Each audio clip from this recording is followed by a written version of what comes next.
Chapitre 7 où l'on accoste enfin une terre qu'il faudrait éviter. Les faits rapportés par Paganel étaient indiscutables. La cruauté des Néo-Zélandais ne pouvait être mise en doute, donc il y avait danger à descendre à terre. Mais eût-il été 100 fois plus grand ce danger, il fallait l'affronter. John Mangles sentait la nécessité de quitter sans retard un navire voué à une destruction prochaine. Entre deux périls, l'un certain, l'autre seulement probable, pas d'hésitation possible. Quant à cette chance d'être recueilli par un bâtiment, on ne pouvait raisonnablement y compter. Le Macquarie n'était pas sur la route des navires qui cherchent les atterrages de la Nouvelle-Zélande. Ils se rendent au plus haut, à Auckland, ou au plus bas, à New Plymouth. Or, l'échouage avait eu lieu précisément entre ces deux points, sur la partie déserte des rivages d'Ikanamawi. Côte mauvaise, dangereuse, mal hantée. Les bâtiments n'ont d'autre souci que de l'éviter, et si le vent les y porte, de s'en élever au plus vite. Quand partirons-nous demanda Glenarvan. Demain matin à 10 heures, répondit John Mangles. La marée commencera à monter et nous portera à terre. Le lendemain, 5 février, à 8 heures, la construction du radeau était achevée. John avait donné tous ses soins à l'établissement de l'appareil. La hune de misaine, qui servit au mouillage des ancres, ne pouvait suffire à transporter des passagers et des vivres. Il fallait un véhicule solide, dirigeable et capable de résister à la mer pendant une navigation de 9 milles. La mâture seule pouvait fournir les matériaux nécessaires à sa construction. Wilson et Mulrady s'étaient mis à l'œuvre. Le gréement fut coupé à la hauteur des capes de mouton, et sous les coups de hache, le grand mât, attaqué par le pied, passa par-dessus les bastingages de tribord qui craquèrent sous sa chute. Le Macquarie se trouvait alors rasé comme un ponton. Le bas mât, les mâts de hune et de perroquet furent sciés et séparés. Les principales pièces du radeau flottaient alors. On les réunit aux débris du mât de misaine, et ces espars furent liés solidement entre eux. John eut soin de placer dans les interstices une demi-douzaine de barriques vides qui devaient surélever l'appareil au-dessus de l'eau. Sur cette première assise fortement établie, Wilson avait posé une sorte de plancher en claire-voie fait de caillebotis. Les vagues pouvaient donc déferler sur le radeau sans y séjourner, et les passagers devaient être à l'abri de l'humidité. D'ailleurs, des pièces à eau solidement saisies formaient une espèce de pavois circulaire qui protégeait le pont contre les grosses lames. Ce matin-là, John, voyant le vent favorable, fit installer au centre de l'appareil la vergue du petit perroquet en guise de mât. Elle fut maintenue par des haubans et munie d'une voile de fortune. Un grand aviron à large pelle fixé à l'arrière permettait de gouverner l'appareil si le vent lui imprimait une vitesse suffisante. Tel, ce radeau, établi dans les meilleures conditions, pouvait résister aux secousses de la houle. Mais gouvernerait-il, atteindrait-il la côte si le vent tournait? C'était la question. À 9 heures commença le chargement. D'abord, les vivres furent embarqués en suffisante quantité pour durer jusqu'à Auckland, car il ne fallait pas compter sur les productions de cette terre ingrate. L'office particulier d'Olbinett fournit quelques viandes conservées, ce qui restait des provisions achetées pour la traversée du Macquarie. Peu de choses en somme. Il fallut se rejeter sur les vivres grossiers du bord, des biscuits de mer de qualité médiocre et 2 barriques de poissons salés. Le steward en était tout honteux. Ces provisions furent enfermées dans des caisses hermétiquement closes, étanches et impénétrables à l'eau de mer, puis descendues et retenues par de fortes saisines au pied du mât de fortune. On mit en lieu sûr et au sec les armes et les munitions. Très heureusement, les voyageurs étaient bien armés de carabines et de revolvers. Une ancre à jet fut également embarquée pour le cas où John, ne pouvant atteindre la terre dans une marée, serait forcé de mouiller au large. À 10 heures, le flot commença à se faire sentir. La brise soufflait faiblement du nord-ouest. Une légère houle ondulait la surface de la mer. « Sommes-nous prêts » demanda John Mangles. « Tout est paré, capitaine, répondit Wilson. Embarque, cria John. Lady Helena et Mary Grant descendirent par une grossière échelle de corde et s'installèrent au pied du mât sur les caisses de vivres, leurs compagnons près d'elles. Wilson prit en main le gouvernail. John se plaça au cargue de la voile et Mulrady coupa l'amarre qui retenait le radeau au flanc du brick. La voile fut déployée et l'appareil commença à se diriger vers la terre sous la double action de la marée et du vent. La côte restait à 9000, distance médiocre qu'un canot armé de bons avirons eût franchie en 3 heures. Mais avec le radeau, il fallait en abattre. Si le vent tenait, on pourrait peut-être atteindre la terre dans une seule marée, mais si la brise venait à calmir, le jusant l'emporterait et il serait nécessaire de mouiller pour attendre la marée suivante. Grosse affaire, et qui ne laissait pas de préoccuper John Mangles. Cependant, il espérait réussir. Le vent fraîchissait. Le flot ayant commencé à 10 heures, on devait avoir accosté la terre à 3 heures, sous peine de jeter l'ancre ou d'être ramené au large par la mer descendante. Le début de la traversée fut heureux. Peu à peu, les têtes noires des récifs et le tapis jaune des bancs disparurent sous les montées de la houle et du flot. Une grande attention, une extrême habileté devinrent nécessaires pour éviter ces brisants immergés et diriger un appareil peu sensible au gouvernail et prompt aux déviations. À midi, il était encore à 5000 de la côte. Un ciel assez clair permettait de distinguer les principaux mouvements de terrain. Dans le nord-est se dressait un mont haut de 2500 pieds. Il se découpait sur l'horizon d'une façon étrange et sa silhouette reproduisait le grimaçant profil d'une tête de singe, la nuque renversée. C'était le Pirongia, exactement situé, suivant la carte, sur le 38e parallèle.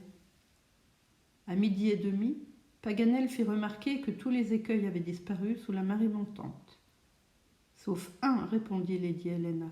« Lequel, madame ?» demanda Paganel. « Là, répondit Lady Helena, indiquant un point noir à 1000 en avant. « En effet, répondit Paganel, tâchant de relever sa position afin de ne point donner dessus, car la marée ne tardera pas à le recouvrir. Il est justement par l'arête nord de la montagne, dit John Mangles. Wilson, veille à passer au large. Oui, capitaine, répondit le matelot, pesant de tout son poids sur le gros aviron de l'arrière. En une demi-heure, on gagna un demi-mille. Mais chose étrange, le point noir émergeait toujours des flots. John le regardait attentivement, et pour le mieux observer, il emprunta la longue-vue de Paganel. « Ce n'est point un récif, dit-il après un instant d'examen. C'est un objet flottant qui monte et descend avec la houle. »« N'est-ce pas un morceau de la mâture du Macquarie ?» demanda Lady Helena. « Non, répondit Glenarvan. « Aucun débris n'a pu dériver si loin du navire. »« Attendez, s'écria John Mangles. « Je le reconnais, c'est le canot. »« Le canot du brick ?» dit Glenarvan. « Oui, my lord, le canot du brick, la quille renversée. »« Les malheureux !» s'écria Lady Helena. « Ils ont péri. »« Oui, madame, répondit John Mangles. « Et ils devaient périr, car au milieu de ces brisants, sur une mer houleuse, par cette nuit noire, ils couraient à une mort certaine. »« Que le ciel ait eu pitié d'eux, murmura Mary Grant. Pendant quelques instants, les passagers demeurèrent silencieux.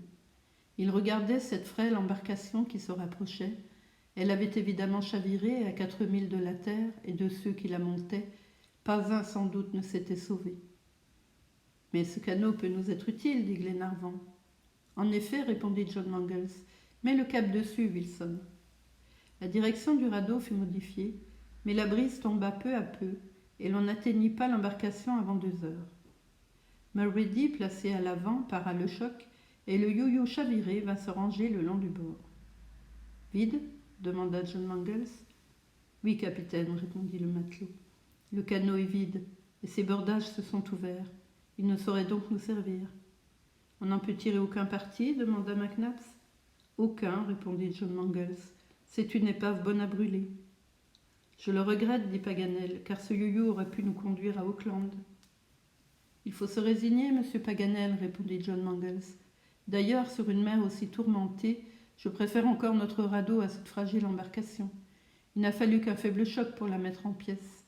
Donc, my lord, nous n'avons plus rien à faire ici. Quand tu voudras, John, dit Glenarvan. En route, Wilson, reprit le jeune capitaine, et droit sur la côte. Le flot devait encore monter pendant 1 heure environ. On put franchir une distance de 2 milles. Mais alors la brise tomba presque entièrement et parut avoir une certaine tendance à se lever de terre. Le radeau resta immobile.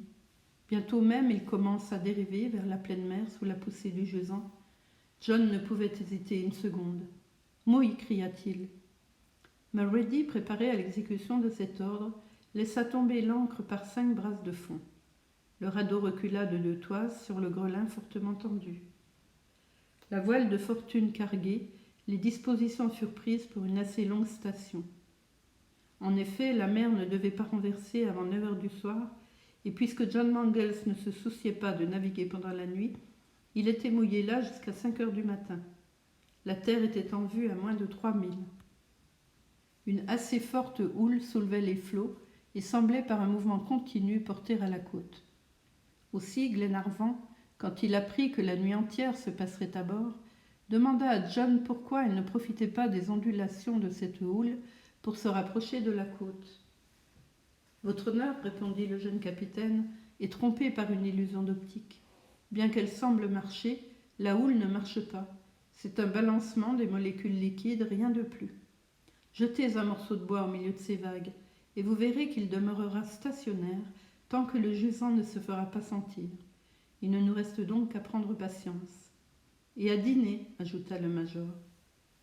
Olbinett tira d'une caisse de vivres quelques morceaux de viande sèche et une douzaine de biscuits. Le steward rougissait d'offrir à ses maîtres un si maigre menu. Mais il fut accepté de bonne grâce, même par les voyageuses, que les brusques mouvements de la mer ne mettaient guère en appétit. En effet, ces chocs du radeau, qui faisaient tête à la houle en secouant son câble, étaient d'une fatigante brutalité. L'appareil, incessamment ballotté sur des lames courtes et capricieuses, ne se fût pas heurté plus violemment aux arêtes vives d'une roche sous-marine. C'était parfois à croire qu'il touchait. Le grelin travaillait fortement, et de demi-heure en demi-heure, John en faisait filer une brasse pour le rafraîchir. Sans cette précaution, il eût inévitablement cassé, et le radeau abandonné à lui-même aurait été se perdre au large. Les appréhensions de John seront donc aisément comprises. Ou son grelin pouvait casser, ou son ancre déraper, et dans les 2 cas, il était en détresse. La nuit approchait. Déjà le disque du soleil, allongé par la réfraction et d'un rouge de sang, allait disparaître derrière l'horizon. Les dernières lignes d'eau resplendissaient dans l'ouest et scintillaient comme des nappes d'argent liquide. De ce côté, tout était ciel et eau, sauf un point nettement accusé, la carcasse du Macquarie immobile sur son haut fond. Le rapide crépuscule retarda de quelques minutes à peine la formation des ténèbres, et bientôt la terre, qui bornait les horizons de l'est et du nord, se fondit dans la nuit. Situation pleine d'angoisse que celle de ces naufragés, sur cet étroit radeau, envahi par l'ombre. Les uns s'endormirent dans un assoupissement anxieux et propice aux mauvais rêves. Les autres ne purent trouver une heure de sommeil. Au lever du jour, tous étaient brisés par les fatigues de la nuit. Avec la mer montante, le vent reprit du large. Il était 6 heures du matin. Le temps pressait. John fit ses dispositions pour l'appareillage. Il ordonna de lever l'ancre. Mais les pattes de l'ancre, sous les secousses du câble, s'étaient profondément incrustées dans le sable. Sans gain d'eau, et même avec les palans que Wilson installa, il fut impossible de l'arracher. Une demi-heure s'écoula dans de vaines tentatives. John, impatient d'appareiller, fit couper le grelin, abandonnant son ancre et s'enlevant toute possibilité de mouiller dans un cas urgent, si la marée ne suffisait pas pour gagner la côte. Mais il ne voulut pas tarder davantage, et un coup de hache livra le radeau au gré de la brise, aidé d'un courant de 2 nœuds à l'heure. La voile fut larguée. On dériva lentement vers la terre qui s'estompait en masse grisâtre sur un fond de ciel illuminé par le soleil levant. Les récifs furent adroitement évêtés et doublés. mais sous la brise incertaine du large, l'appareil ne semblait pas se rapprocher du rivage. Que de peine pour atteindre cette Nouvelle-Zélande qu'il était si dangereux d'accoster. À 9 heures cependant, la terre restait à moins d'1 mille. Les brisants la hérissaient. Elle était très accore. Il fallut y découvrir un atterrage praticable. Le vent mollit peu à peu et tomba entièrement. La voile inerte battait le mât et le fatiguait. John la fit carguer. Le flot seul portait le radeau à la côte, mais il avait fallu renoncer à le gouverner, et d'énormes fucus retardaient encore sa marche. À 10 heures, John se vit à peu près stationnaire, à 3 encablures du rivage. Pas d'ancre à mouiller. Allait-il donc être repoussé au large par le jusant? John, les mains crispées et le cœur dévoré d'inquiétude, jetait un regard farouche à cette terre inabordable. Heureusement cette fois, un choc eut lieu. Le radeau s'arrêta. Il venait d'échouer à haute mer, sur un fond de sable à 25 brasses de la côte. Glenarvan, Robert, Wilson, Mulrady se jetèrent à l'eau. Le radeau fut fixé solidement par des amarres sur les écueils voisins. Les voyageuses, portées de bras en bras, atteignirent la terre sans avoir mouillé un pli de leurs robes, et bientôt, tous, avec armes et vivres, eurent pris définitivement pied sur ces redoutables rivages de la Nouvelle-Zélande.